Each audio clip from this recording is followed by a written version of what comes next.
Mama Ali mengatakan jangan pernah kamu berpikir bahwa kau itu adalah tetesan debu di alam raya ini. Padahal pada dirimu itu ada alam raya yang begitu luar biasa. Makrokosmos itu ya.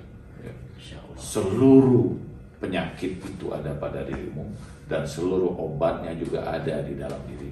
Bismillahirrahmanirrahim. Assalamualaikum ya Rasulullah. Assalamualaikum wa ala ibadillahi sholihin. Assalamualaikum warahmatullahi wabarakatuh. Alhamdulillahirrahmanirrahim. Allahumma shalli ala Muhammad wa ali Muhammad. Bapak dan Ibu serta kawan-kawan yang menyimak Mishkat TV, hari ini kita kembali lagi untuk membincangkan buku bersama guru kita. Dan ini juga karya guru kita, yaitu Filsafat Manusia, Upaya Memahami Kreasi Tuhan yang Paling Sempurna. Ustaz, apa kabar? Alhamdulillah. Sehat walafiat Ustaz ya? Alhamdulillah. Ustaz, kemarin kita sudah membahas buku antum yang Filsafat Sabar, dan ya. kita juga sekarang masih terkait dengan filsafat. Ya, betul. Tapi manusia. Manusia. Ya. Oke, Ustaz. Kenapa antum menulis buku ini? Ya, bismillahirrahmanirrahim. Manusia ini adalah kreasi Tuhan. Oke. Yang unik. Tidak ada satu makhluk pun yang sampai dan menyerupai tingkatan manusia ini. Oh. Manusia menghadirkan peradaban dalam kehidupannya, menghasilkan beragam sains dan teknologi yang luar biasa, membuat kreasi-kreasi yang sangat dahsyat ya di muka bumi ini, bahkan mungkin pada sesuatu yang sebelumnya tak terbayangkan. Tak terbayangkan, oke. Kita lihat contoh sekarang ya terjadi. Oke. Kita menggunakan teknologi handphone, ya. Ada pesawat terbang. Oke. Peperangan yang terjadi sekarang itu menggunakan drone dan sebagainya ya. Udah ya. Yang orangnya di mana Ya. ya. Tapi ini. Nah, ini kan semua hal yang luar biasa yang kita saksikan secara nyata ya, secara material. Tidak ada satu makhluk pun yang seperti manusia ini. Dan kalau manusia tidak ada di muka bumi ini, segala hal menjadi tidak bermakna. Tidak bermakna karena mungkin tidak ada pemaknaan atau gimana? Karena keindahan itu tidak akan ada ekspresi tentang keindahannya tanpa kehadiran manusia. Tanpa kehadiran manusia. Logam mulia seperti emas, Ya. tanpa ada jemari perempuan yang jelita yang di tangannya terdapat cincin emas ya. Dia akan tinggal sebagai sebuah logam yang tersembunyi di bagian-bagian tertentu dari muka bumi ini. Tapi ketika dia sudah ada di jemari seorang perempuan yang jelita, dia menjadi sesuatu yang indah. Demikian juga permata yang berada di dalam lautan, misalnya mutiara yang ada di lautan yang memiliki keindahan. Keindahannya tak pernah tersingkap. Keindahannya tidak pernah tersingkap tanpa kehadiran manusia. Oke, selain unik juga ada hal-hal lain terkait dengan manusia itu ya, manusia. Oke, Ustaz, kita langsung ke ini. Filsafat Manusia ini penerbitan Dainur Al-Wala. Oke.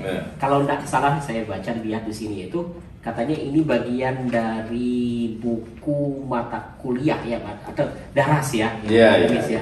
Antum mengajar itu ya, bidang itu ya? Salah satu di antara mata kuliah yang sering saya ajar adalah mata kuliah Filsafat Manusia. Karena itu sebagian besar hasil dari buku ini adalah hasil dari apa yang saya ajarkan di proses perkuliahan. Perkuliahan, oke. Kalau di Filsafat Manusia ini berarti kan, kalau kita kembali lagi pada filsafat ya, filsafat itu kan terkait dengan Tuhan, manusia, semesta. Berarti nanti ada filsafat ketuhanan yang Anda boleh tulis lagi ya, untuk menyambungkan kosmologi lagi terkait semesta ini. Yang manusia ini berarti upaya bagaimana memahami, filsafat manusia memahami tentang keunikan tadi ya, kreasi Tuhan yang paling sempurna berdasarkan kepada manusia. Berarti di sini perspektifnya itu lebih perspektif kepada filsafat Barat atau ke filsafat Islam? Islam ya. Ya, ya, karena memang bidang studi saya filsafat Islam. Ya. Ini ke filsafat Islam dan juga tasawuf ya sebenarnya. Oh, masih ada dimensi itu. Walaupun mungkin beberapa contoh dan sebagainya saya ambil juga ya dari para pemikir Barat. Misalnya di pengantar, saya mengutip Daniel Case ya. Daniel Case. Ketika menulis novel biografi 24 ya, Face of Billy ya, 24 wajah Billy. Yang menyentak orang. Sosok Billy Milligan digambarkan memiliki 24 kepribadian yang hidup di dalam dirinya dengan suara dan karakter yang sangat berbeda. Para psikiater menganggapnya skizofrenia dan sebagian besar menyebut disosiatif ya, identity disorders atau DID. Tapi apakah betul seperti itu adanya? Ya, ini sampai sekarang masih belum ada jawaban pasti. Jadi ada banyak contoh-contoh yang juga saya ambil dan kemudian saya bahkan dari psikologi Barat pun saya juga coba untuk gunakan. Kalau yang dari sumber Islam siapa Ustaz? Saya jelas didasarkan pada filsafat Hikmah Mutaliyah ya, sebenarnya Muhasadra dalam melihat manusia ini. Berarti luar biasa ini penggabungan antara pemikiran Barat dan Islam. Oke, baik Ustaz, saya ingin men-spill ini bagian yang bab 5 nih Ustaz. Unsur-unsur manusia. Ini halaman 53 ya, halaman 52 ini. Unsur-unsur manusia, fitrah, akal dan intuisi. Mungkin yang paling menunjukkan karakter manusia yaitu yang 3 hal ini. Atau yang aspek indrawi tubuhnya tidak tersentuh. Bukan. Tentu manusia ini kan kompleks ya. Kompleks, oke. Ada dimensi zohir manusia ya. Oke, zohir tidak masuk dulu ini ya. Manusia secara jasmania ini sendiri sudah luar biasa ya. Oke. Demikian juga manusia memiliki unsur yang sifatnya non materi ya. Non materi. Okay. Itu terkait dengan jiwa ya, ruh dan sebagainya. Nah, ada unsur di dalam diri manusia itu yang pada hakikatnya unsur itu menjadi bagian dari pengenalan manusia terhadap dirinya, pengenalan manusia terhadap alam yang ada ya, dan bahkan pengenalan manusia terhadap Tuhan. Nah, unsur ini pertama adalah fitrah ya. Yang kedua adalah akal dan yang ketiga adalah az-zauq ya, intuisi. Baik dalam bentuk syuhud ya atau dalam bentuk kash dan sebagainya. Bisa dievaluasi Ustaz terkait dengan fitrah, akal, intuisi, apakah itu bisa satu kesatuan karena kategorinya kan bukan ranah fisik ya? Iya. Dia punya dimensi yang berbeda ya. Artinya fungsinya berbeda. Kalau fitrah itu dia ada pada semua manusia dan hadir tanpa proses ya. Dan pada setiap zaman. Jadi Mutahari menggambarkan bahwa fitrah itu adalah unsur yang ada pada diri manusia, ada pada setiap zaman, pada semua orang, dan itu tanpa proses. Dia ada dengan sendirinya, ya bersama dengan diri manusia itu. Misalnya begini, semua manusia mencintai kebaikan. Itu semua manusia ya. Orang tidak baik pun akan marah ketika diperlakukan tidak baik. Oh, itu fitrah berarti ya. Itu fitrah kan, karena dia akan senang kalau diperlakukan dengan baik sekalipun dia bukan orang yang baik. Karena itu ada fitrah di situ. Mencintai keindahan. Nah, semua manusia mencintai keindahan. Siapapun dia. Itu fitrah. Meyakini adanya keberadaan di balik keberadaan yang sifatnya material. Jadi ada kekuatan itu ya. Kekuatan yang di luar daripada kekuatan material. Kita temukan satu suku misalnya yang berada jauh di belantara hutan sekalipun, mereka punya kepercayaan itu. Bahkan orang-orang Barat ya, yang katanya sangat materialistik sekalipun, kalau kita lihat saja di media sosial bagaimana mereka takut ternyata dengan hantu gitu ya. Berarti ada dimensi itu ya. Artinya bahwa pada diri dia ada fitrah yang menyadarkan ada sesuatu yang lain di balik ini ya. Gitu. Bahkan banyak filmnya juga, Ghost misalnya ya. Filmnya atau The Others misalnya, itu kan film-film di barat yang sangat populer dan kemudian menunjukkan bahwa ada dimensi lain di balik dimensi material ini, fitrah ya. Nah, akal itu adalah unsur yang mengikat mafahim, mafhum-mafhum, konsep-konsep yang ada pada diri manusia, yang dengan itu manusia ini berbeda dari binatang misalnya. Binatang itu dia hanya idroknya atau pemahaman tentang sesuatu sifatnya hanya juz'i, parsial. Ya. Dia tidak bisa kemudian menghubungkan satu bentuk parsial pada bentuk parsial yang lain. Relasi diantaranya itu tidak terjadi pada hewannya, pada binatang. Tapi pada manusia itu dia bisa memiliki pemahaman yang sifatnya general ya, misalnya. Dia tidak hanya terbatas pada hal-hal yang parsial. Dia bisa punya membangun relasi, ya, konsep relasi antara satu benda dengan benda yang lain, gitu kan. Itu adalah pekerjaan akal, membedakan satu hal dengan hal yang lain, distinktif ya. Bahkan menunjukkan bahwa satu hal ini walaupun berada pada tingkatan yang sama, tapi secara kualitas bisa jadi berbeda. Ya. Itu pekerjaan akal. Nah, sementara intuisi zauki atau syuhudi misalnya, itu kan tidak ada pada diri manusia tentang pemahaman-pemahaman yang hadir tanpa proses. Kalau di dalam pembuktian akliyah, rasionalitas, kita harus melalui tahap-tahap ya. Ada premis misalnya ya, premis mayor, premis minor, kemudian ada term tengah dan sampai pada kesimpulan logika ya. Itu kan akal ya. Tapi ini tidak melalui itu. Orang untuk mendapatkan kebenaran dalam akal dia harus melalui tahap-tahap sampai pada kesimpulan benar atau salah. Nah, pada ilham atau pada intuisi dia tiba-tiba hadir, muncul ya pada diri manusia. Dihadirkan atau hadir begitu saja, Ustaz? Bisa jadi dihadirkan, bisa hadir. Tapi bahwa itu terjadi pada manusia. Menunjukkan ada unsur yang berbeda ya dari yang pertama dan kedua, bahwa manusia tiba-tiba punya pengetahuan atau pengetahuan, dia mendapatkan pemahaman tentang sesuatu atau pemecahan terhadap persoalan tertentu dengan tiba-tiba datang pada dirinya. Apakah dalam bentuk ide ataukah bentuk, kemudian bahkan manusia itu bisa jadi ya ilham, dia memahami tentang sesuatu yang akan terjadi walaupun tidak ada gejala apapun yang menunjukkan peristiwa tersebut.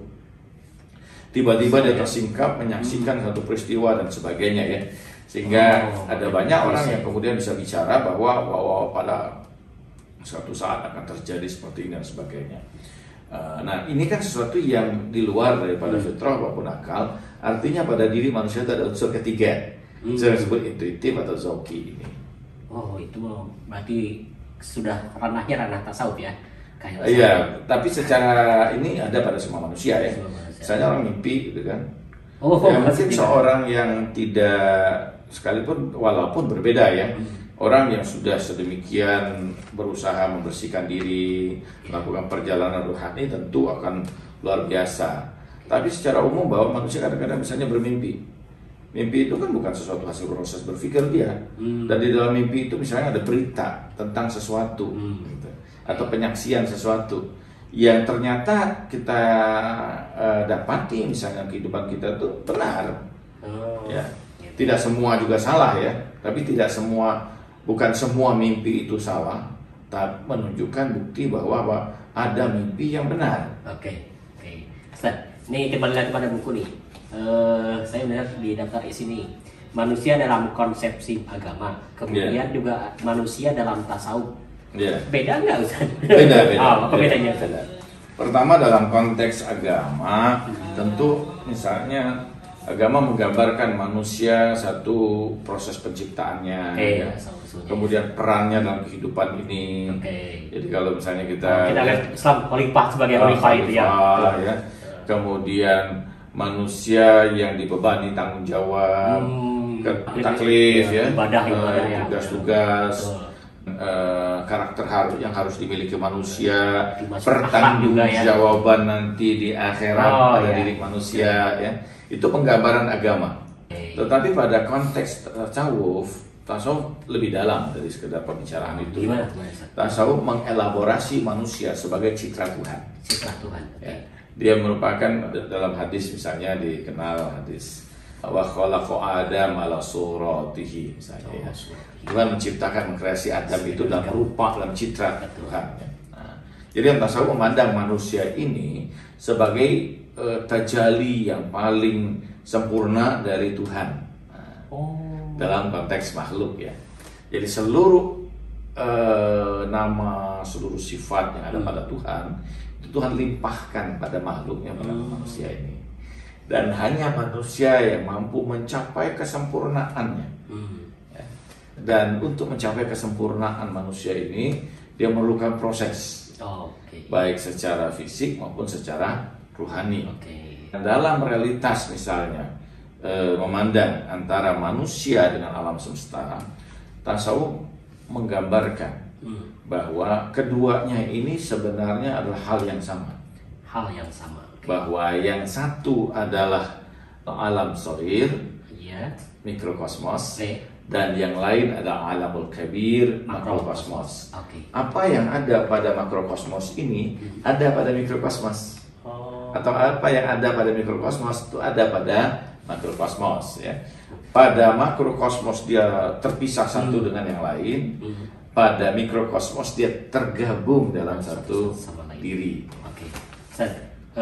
Kalau yang tadi dua hal tadi, yang tadi agama kemudian yang tasawuf juga sebenarnya ada capaiannya ya. Kalau misalkan saya dengar atau saya kira lihat di sini misalkan tasawuf misalkan capaiannya insan kamil ya. Kalau yang agama mungkin menjadi orang yang berakhlak atau gitu seperti itu. Nah, tentang konsep insan kamil nih dalam filsafat manusia seperti ini gimana? Bahwa manusia ini kan kualitasnya berbeda-beda satu dengan yang lain. Itu hal yang tidak bisa kita ingkari ya. Banyak faktor tentu saja kenapa manusia berbeda. Kita ada orang mungkin dengan sederhana mengatakan apa Tuhan tidak adil ya.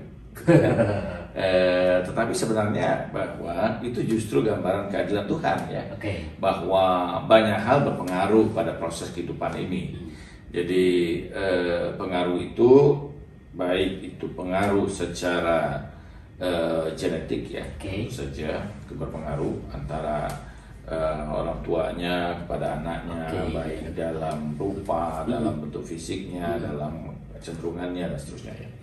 Yang kedua pengaruh itu karena perilaku ya. Dan yang ketiga pengaruh itu juga karena lingkungannya. Dan yang keempat pengaruh juga karena nutritifnya ya, makanan dan sebagainya. Yang kelima pengaruh yang terjadi pada diri seseorang itu karena proses pendidikan yang dia lewati ya gitu. Dan yang keenam pengaruhnya itu adalah bisa karena kekuatan dari jiwa masing-masing ya.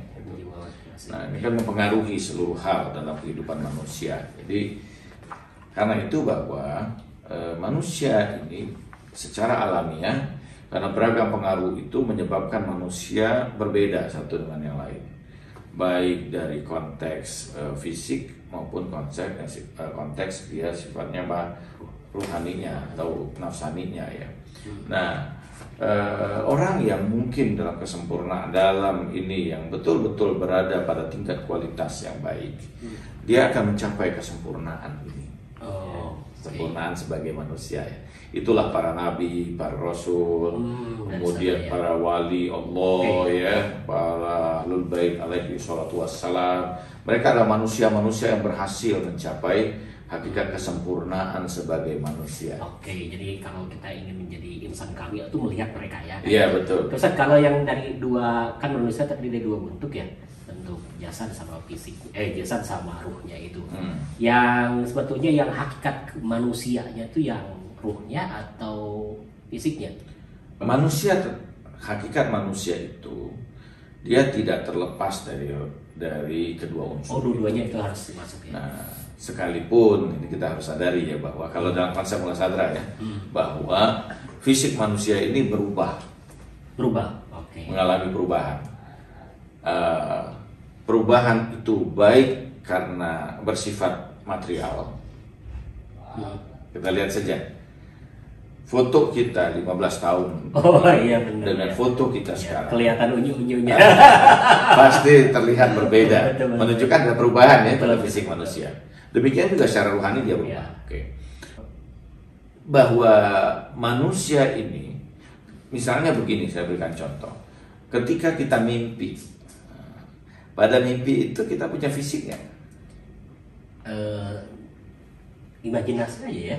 Ya fisik, ada nggak fisik kita berbicara dengan orang di situ? Misalnya terlihat ada bentuknya, artinya bahwa di situ kita lihat dia ada fisiknya ya. Oke. Atau diri kita pun ada fisiknya. Betul. Walaupun fisik yang ada di sana Beda. itu berbeda dengan fisik yang sifatnya apa? Material. Betul. Oke. Betul. Jadi karena itu bahwa bagi Mula Sadra misalnya dalam konteks ini angle yang saya gunakan dalam melihat manusia ya, manusia itu tetap memiliki baik unsur batinnya maupun unsur zahirnya. Oke. Nah unsur zahirnya ini bisa bersifat material, nanti bisa bersifat yang non material, gitu. Sebagaimana contoh mimpi tadi. Ya. Jadi manusia itu kalau kita bertanya bahwa apa hakikat manusia, mana yang hakikat manusia, kedua-duanya hakikat manusia, gitu ya. Artinya bahwa kalau Anda tanpa fisik saat ini orang tidak akan mengenal Anda siapa, gitu kan. Takut ada suaranya ya. Dan Anda tidak bisa menampilkan kemudian diri ya bahwa diri ini bagi Mulasadra atau fisik ini dia merupakan tasyakhus ya, identitas. Identitas, Nah, oke. jadi asyakhsiyah dia identitas diri itu. Iya, oke. Nah, tetapi bahwa itu yang kita harus pahami ya bahwa kalau makna hakiki manusia itu adalah manusia dalam makna kualitas dirinya itu ditentukan oleh apa? Ruhaninya ya, nafsaninya.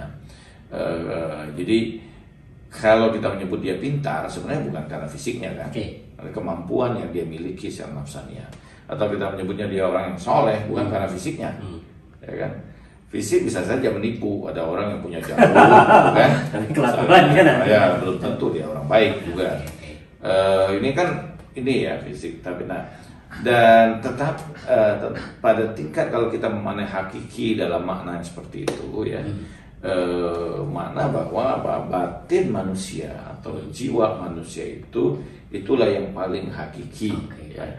Walaupun fisik itu tetap sesuatu yang menggambarkan dirinya ya, tapi bahwa batin itulah yang hakiki diri manusia itu. Jadi kalau kita dikenali, kalau orang bertanya tentang saya misalnya, Khalid itu seperti apa sih, gitu kan? Orang tidak akan berbicara tentang fisik saya kan, bahwa dia akan menggambarkan tentang kualitas batin. Jadi ketika memaknai hakiki itu dalam makna hakikat orang tersebut, maka tentu merujuk pada jiwanya, ya, pada nafsnya, pada ruhnya, gitu, pada kualitas dirinya. Masya Allah, terima kasih. Sebelum closing nih, Ustaz, kita sepertinya apa yang ditawarkan antum di buku ini buat membaca? Bahwa orang memahami manusia ini. Ya. Oke. Manusia ini kan makhluk yang paling kompleks. Alexis Carrel misalnya menggambarkan bahwa manusia itu adalah makhluk spiritual yang terperangkap di alam material. Tuhan mengkreasi manusia melebihi seluruh apapun yang dia kreasi sebelumnya. Bahkan kehadiran manusia memberikan makna bagi keseluruhan kreasi yang telah diciptakan. Tanpa manusia, kreasi tersebut tak bermakna. Karena manusia merupakan kreasi yang paling sempurna, memahaminya bagaikan mengarungi dalamnya samudera. Dan apakah sekarang pertanyaannya, Anda sebagai manusia paham apa itu manusia? Ini kan pertanyaan ya. Nah, kalau orang memahami hakikat manusia itu, memahami tentang diri manusia itu, pertama, apa yang akan muncul pada dirinya? Dia akan bersyukur. Syukur ya satu-satu. Bahwa ini satu nikmat yang paling besar dalam kehidupan ini. Kita diciptakan Tuhan dalam ciptaan yang paling luar biasa. Kan hak Tuhan menciptakan kita. Iya. Kalau dia ciptakan kita jadi tikus misalnya, harusnya bersyukur juga. Ya, nyamuk misalnya ya, Iya. artinya bahwa ya itu makhluk lah, oke lah, Tuhan ciptakan ya, Tuhan mengkreasi kan. Tapi Tuhan pilih kita untuk ciptakan sebagai manusia, hadirkan sebagai manusia. Apa ini bukan nikmat yang paling besar untuk kita? Iya, nikmat ya. Itu satu. Yang kedua bahwa dengan membaca ini, paling tidak kita memahami konstruk manusia dan tugas serta kewajiban manusia itu dihadirkan Tuhan. Gitu ya. Ya. Jadi dengan itu kita tahu bahwa apa sih fungsi kita ini.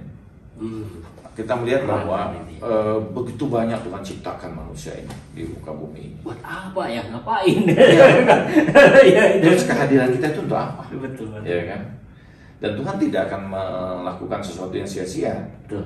Bagaimanapun diri kita, seperti apapun diri kita, ada hal penting ketika kita menghadirkan, ketika Tuhan menghadirkan kita di kehidupan ini.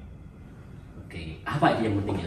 Sebagai contoh sederhana, saya gambarkan memudahkan kita memahami. Pan Amerika, untuk pesawat Amerika itu pernah jatuh ya, kalau saya tidak salah di Samudra Atlantik. Persoalannya sederhana. Salah satu dari baut yang ada di belakang, buntut belakangnya itu terlepas. Oh, bisa error. Artinya hanya karena satu hal kecil, seluruh sistem itu menjadi bermasalah. Oke. Ya. Kita ini hadir, walaupun bagaimanapun kita dalam posisi yang merupakan bagian dari baut-baut kecil itu, dari sebuah sistem dalam kehidupan bumi ini. Karena itulah Tuhan mengatakan bahwa kalau kita ini bekerja dengan baik, menyesuaikan kemudian tugas kita, besar amanah dalam kehidupan kita, artinya kita sudah memperbaiki seluruh sistem yang ada. Tapi kita melakukan kerusakan, walaupun seperti apa kecilnya diri kita dan kerusakan yang kita lakukan, kita tengah menghancurkan seluruh bagian sistem alam. Masya Allah. Imam Ali mengatakan begini sebagai penutup ya. Nah, ini perkataan yang sangat menarik. Saya sangat takjub ya dengan perkataan Imam Ali ini. La tazunnu annaka jiyamun saghir fa innaka alamun kabir ada'u minka wa dawa'u fika. Imam Ali mengatakan jangan pernah kamu berpikir bahwa kau itu adalah tetesan debu di alam raya ini. Padahal pada dirimu itu ada alam raya yang begitu luar biasa. Seluruh penyakit itu ada pada dirimu dan seluruh obatnya juga ada di dalam diri. Masya Allah, komplit. Biasa pernyataan dari Ali bin Abi Thalib ya, 1400 tahun yang silam, tapi ini menggambarkan sebuah hal yang sangat istimewa bagi saya ya. Terima kasih Ustaz. Oke, Bapak dan Ibu terima kasih. Ini kalau ingin lebih mendalam lagi, tampaknya harus membaca buku ini ya. Ya, silakan. Ustaz, ini rencana nulis buku apa lagi Ustaz nanti? Insya Allah dalam waktu dekat saya sudah tulis tapi sedang diedit ya. Filsafat Al-Quran. Masya Allah, masuk ke dalam. Ada filsafat Al-Quran dan setelah itu juga ada filsafat haji ya. Oh, penting juga. Ya, karena banyak orang menunaikan. Saya seringkali membawa jamaah dan melihat orang menunaikan ibadah haji itu hanya melaksanakan ibadah, tetapi kehilangan makna. Oke, kehilangan makna. Oke, Bapak dan Ibu biar tidak kehilangan makna sebagai manusia harus membaca buku Filsafat Manusia. Bapak dan Ibu terima kasih ke Ustaz yang sudah meluangkan waktu. Mari kita akhiri dengan alhamdulillah dan salawat. Alhamdulillah Allahumma shalli ala sayyidina Muhammad wa ala ali sayyidina Muhammad. Wa ma taufiqi illa billah alaihi tawakkaltu wa ilaihi unib. Dan Nabi wa alihi salawat. Allahumma shalli ala Muhammad. Terima kasih Ustaz.